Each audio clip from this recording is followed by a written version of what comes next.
Present. Counselor Rosenthal, Present. Counselor Wong, Present. Council President Peterson, and Counselors Christine Lewis and Juan Carlos Gonzalez are excused today. And Deputy Counselor Simpson. Present. Thank you, Georgia. I will now open public communications on non-agenda items. Georgia, will you please describe to the audience our procedures that we will use for public communication? If you have not done so in advance, please sign up to testify by using the raise hand function in the reactions or more menu, or by dialing *9. When it is your turn to testify, I'll call your name or phone number. For those on Zoom, click accept to be promoted to a panelist. Your Zoom window will close briefly before you rejoin as a panelist. You can turn on your camera if you'd like. Testimony is limited to 3 minutes, and the timer begins when you begin speaking. Please state your name for the record before testifying. You do not need to give your physical address. And Deputy Council President Simpson, I have no folks who have signed up to testify in advance, and I'm not seeing anyone in the audience raising their hands. Roger that. Thank you, Georgia. We're going to move on to our consent agenda. Counselors, there are 3 items on today's consent agenda. 3.1, resolution number 25-5493 for the purpose of adding, is it adding or canceling? Because I got both on my script. Georgia? There's an add and a I cancel. believe it's Adding it's or both. canceling. Okay. There are some elements that are being added and some being Got it. canceled. One of each. All right, let's start over. Resolution 3.1, resolution number 25-5493 for the purpose of adding or canceling 2 projects to the 2024-2027 MTIP to meet federal project delivery requirements. 3.2, consideration of the May 15th, 2025 council meeting minutes. And 3.3, consideration of the May 22nd, 2025 council meetings. Do I have a motion on the consent I agenda? move adoption of the consent agenda. Second. It's been moved by Councilor Rosenthal and seconded by Councilor Nolan. All in favor say aye. Aye. Aye. All opposed say nay. The vote passes. Thank you. All right, moving on to other business. 4.1, consideration of councilor amendments and notes for the fiscal year 2025-26 budget. Councilors, our substantive agenda item today is consideration of departmental and councilor budget amendments to the fiscal year 2025-26 budget.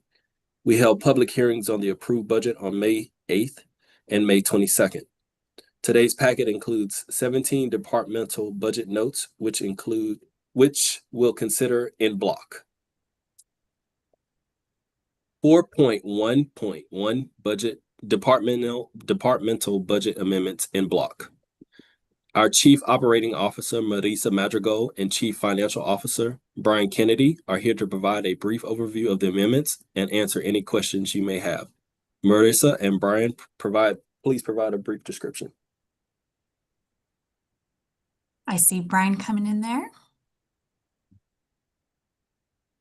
Take it away, Brian. Great.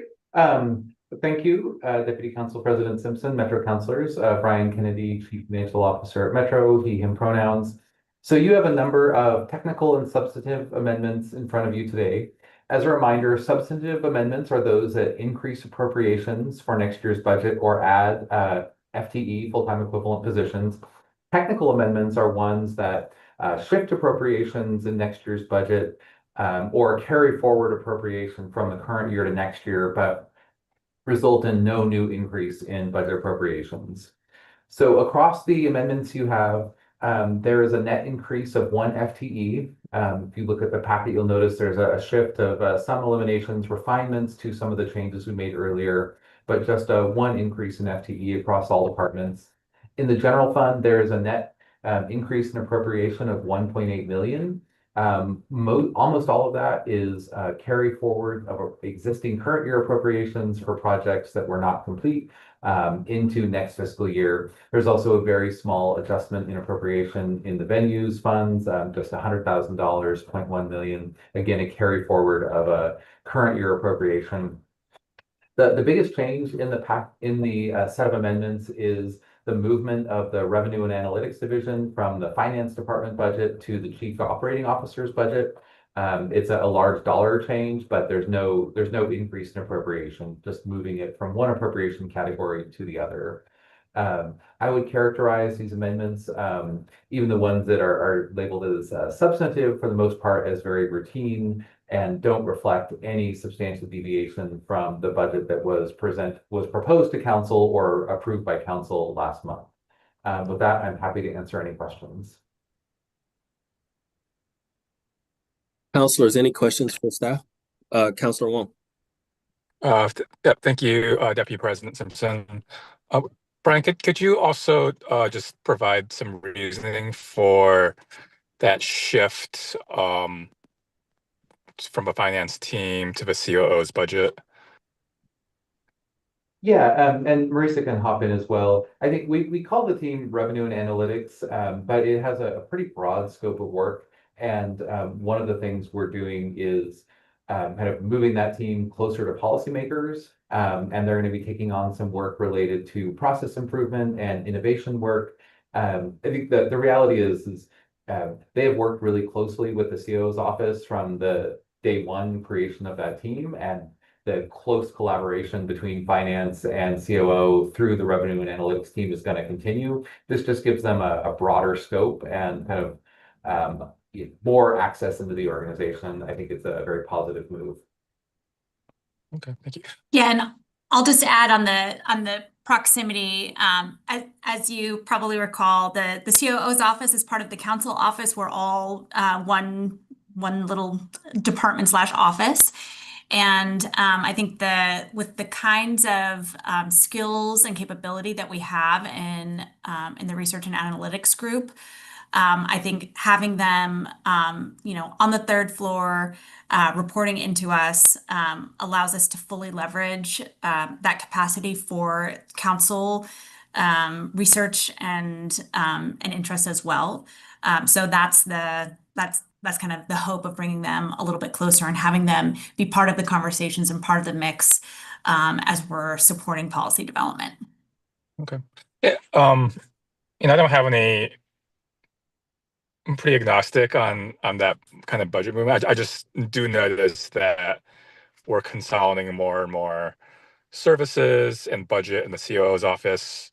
And I'm wondering if you have any thoughts around like best practices. Is that like the best way to do it because we're centralizing things more, or yeah, maybe are we just adding more and more to the COO's scope and budget? My vast empire that I'm building. I think, part of, so there's a couple, so there's the movement of RAD, and then I think the other centralization that you may be referring to is kind of pulling administrative resources into the COO's department. And I think that there's a little bit of separate reasoning for those two. For the admin group, we have a lot of smaller departments and offices that each require administrative support. And in this current budget environment, we don't have the capacity to have everyone have their own dedicated resources. And so the idea there is to leverage, build some collective impact by instead of having one person in each area who does everything, have a group of folks who can specialize and gain efficiencies through that collective work. But at the end of the day, it is absolutely the council's prerogative to weigh in on the structure of things. And I'm certainly sensitive to the perception of the office growing. In this case, with the RAD, there aren't any increases in staff. It's a move of the people who are there now to here with no increases.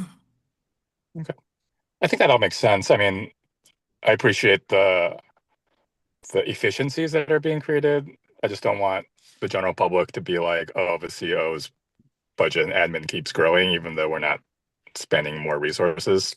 So I just wanted to flag that as a consideration of how we might frame that. The CEO's budget is actually what we need to do to administrate kind of effectively and efficiently. But I appreciate all the movement. Thank you. Okay, Councilor Rosenthal, and then Yeah, Councilor. thank you, Deputy Chair. Just a couple just really technical ones. First of all, I just want to comment on Councilor Huang's. I think that's an important point just to realize, how this presents itself. I have quite confidence that things have been managed pretty well. And of course, the audit report tends to show that things are going along pretty well. It was a pretty clean audit report, which is, if that changes, then we may have some cause for thinking more about the organizational structure. But right now, I don't have any great concerns. My questions have to, on Amendment 694 substantive, I just didn't understand, to support employee engagement analysis conducted from the Gallup poll to inform management of, that sentence just didn't make any sense. So that was one question. That was on another substantive one, the, let's see, down here on, it had to do with the fleet, $30,000 for fleet expansion. And I was just wondering, is that for software for the fleet? Was that to add software to the vehicles that we have? Because it said for office-wide, and I was just a little unclear as to what the wording specifically was. Councilor Rosenthal, so to your first question, Metro conducts every 2 years an employee engagement survey. The tool we've used for the last several years is provided by Gallup, the polling organization. So this is a survey that's used across a wide variety of private and public sector organizations. One of the really useful parts of it is we can benchmark ourselves against other entities and have a pretty broad sense of how our employee engagement stacks up against a wide swath of workers across the US. And so this would provide more capacity to use that tool. And because we have a couple departments that also are using that tool on a quarterly basis, also to update employee engagement.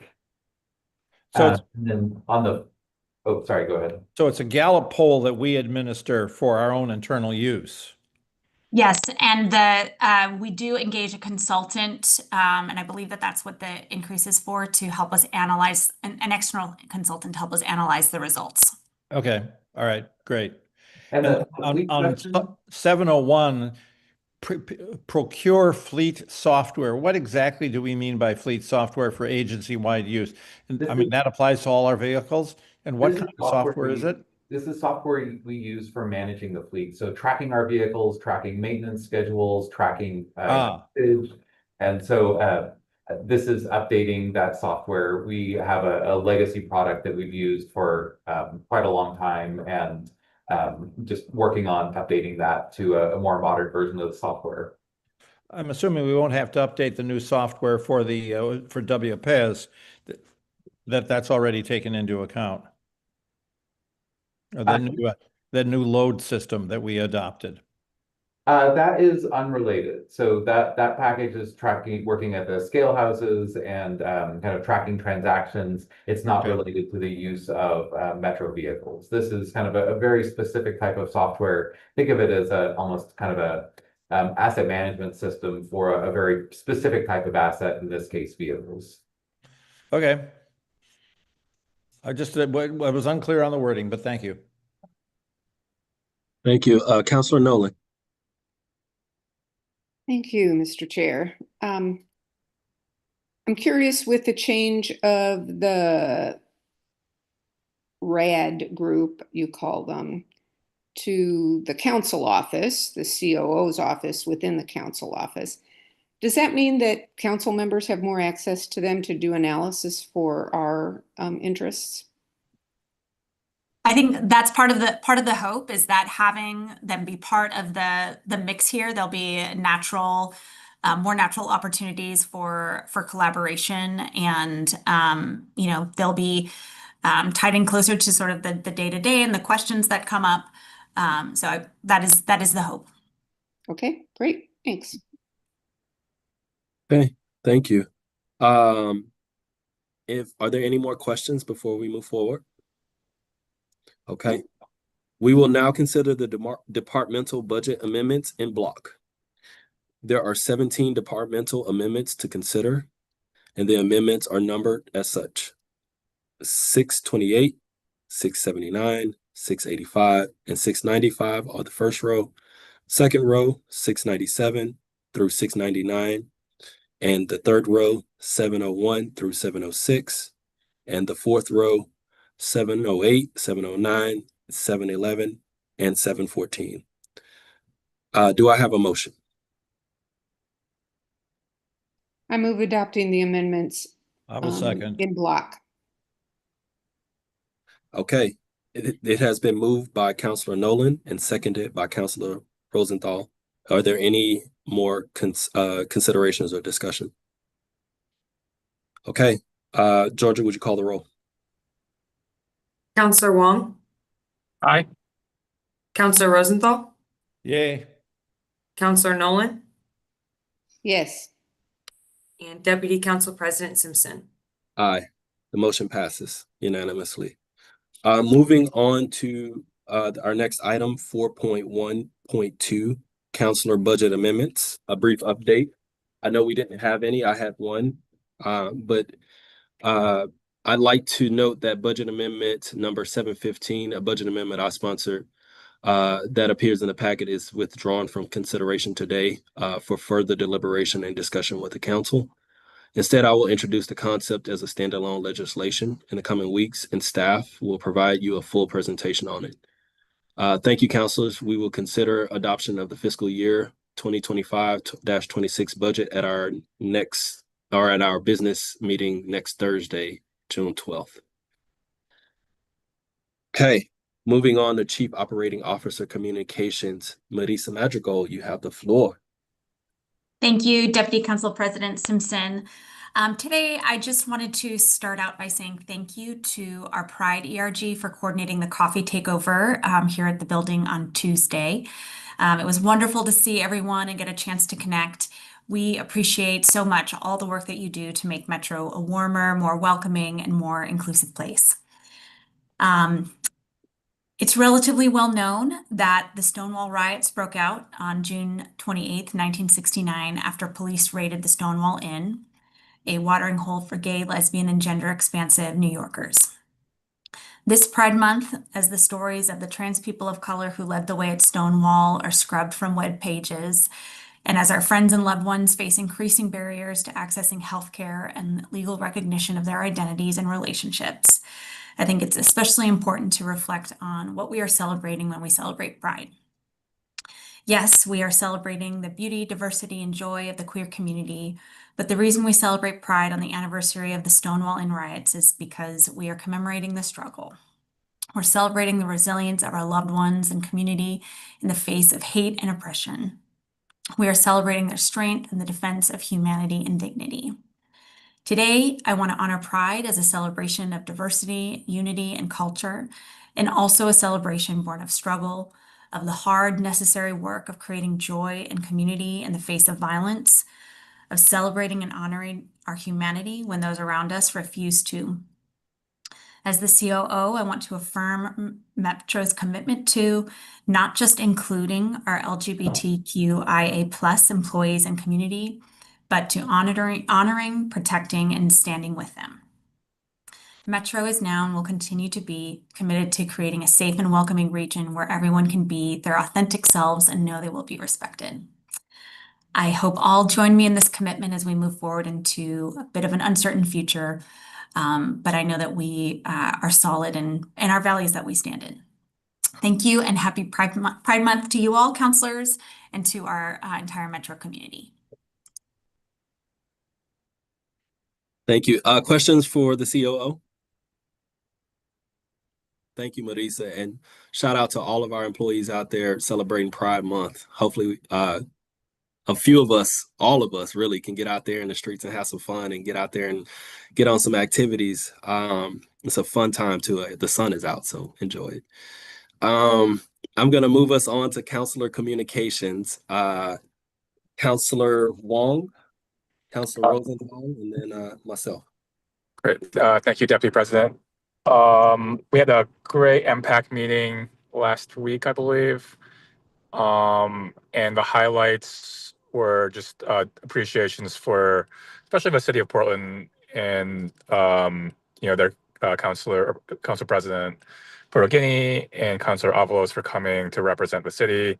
We had a discussion on the LPA for 82nd Avenue, which I think MPAC recommended unanimously, and also a presentation on Montgomery Park for an upcoming LPA, and some great technical presentations from the staff as well. And also just wanted to extend my kudos and appreciations for Marisa and Brian and the whole team for a smooth budgeting session or season for the most part, despite some challenging headwinds. So appreciate that. I've been tuning into some of our partners' jurisdictions, the budget hearings, and ours were very smooth and very professional. So hats off to our team. Thank you. Thank you. And I'm going to second that. Thank you, Marisa. Thank you, Brian. Counselor Rosenthal. Thank you, Deputy Chair. Just a couple of things that are fairly important. First of all, the MERC meeting was yesterday, and things are looking actually quite much better than they were. OCC is still a little bit weak, but there's been higher than normal use and greater profits and above projected revenues for the P5 as well as the Expo Center. One of the particular things for OCC is that they got a private group to come in with a lot of room nights called Snowflake, which is a tech group, which is a private tech group, and it's a big addition and ought to boost things to above projections. On another aspect, the committee has been meeting to talk about the future of the P5 and the model, and they have made the decision that the city should be in charge of the analysis of the process of how we go forward in managing P5 and the P5 venues. That isn't quite the same as saying they think the city should be in the long run the manager of those venues, but it does put the city in the track for being the substantive weight and making the decisions, which, of course, as you know, will come to us fairly shortly for a decision as to how to move forward with those IGAs. That's another thing. Another issue that came up today at a WEA meeting out in Washington County is Representative McLean, who is on the Transportation Committee, said that the transportation package should be written by Friday afternoon or Monday, and then we're all going to see what it's going to do. There was some hope that there's going to be an increase in the MTIP so that they, at least to try and hold transportation districts throughout the state whole. Let's just say there was a lot more. She seemed quite confident that we would have a package this year, but she is not guaranteeing that we're going to have a package.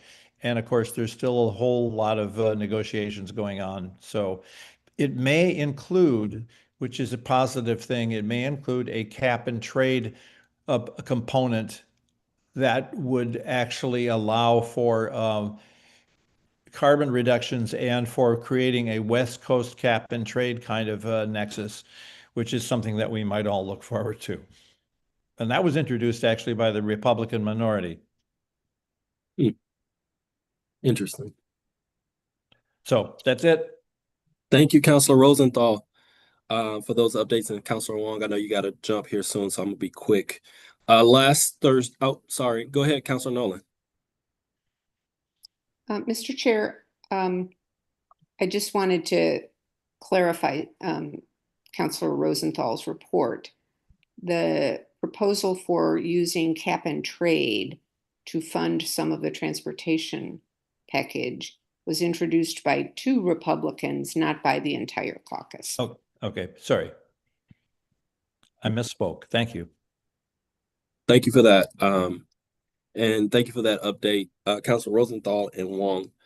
Real quick, last Thursday, TriMet opened a new bus line, line 86, that runs from Foster all the way up through to 148th down to Marine Drive. And super excited because if you know anything about East County, we don't have enough north-south connections, and this is a big one because there's a lot of grocery stores and schools along that bus route that will serve tons and tons and tons of family. And there's a stop right outside of Relay Resource. If you don't know, Relay Resource does tons of work in the disability rights space for folks. So super excited that we were able to be there and be a part of the ribbon cutting for that bus line. And my final update for the day is the Oregon Convention Center will be lit orange starting June 8th through the 10th in recognition of National Gun Violence Awareness. This observance is dedicated to honoring the lives of those in the United States affected by gun violence and to elevating the voices of advocates across the country who are demanding an end to it. As a veteran, a disabled veteran, and a gun owner, I take that responsibility very seriously. Gun safety starts with accountability from individuals, from communities, and from those of us who understand the weight these weapons carry. We can't look away from the reality of gun violence. It demands our attention and our integrity. That's all I have. And I hope, I hate to end it on something like this, but it's needed. We got too much violence in the streets, too many guns on the streets. And, outside of that, there's also issues around suicide, awareness around guns. And we don't talk enough about it. I've lost a number of friends from the service about it. And it's something that is very near and dear to me. And I hope that as you go about the next couple of days, you can reflect on what gun violence means to you and how we can address it together. So thank you. With that, seeing no further discussion, the council work session is adjourned and our next regular meeting is scheduled for Tuesday, June 10th, 2025 at 10:30 a.m.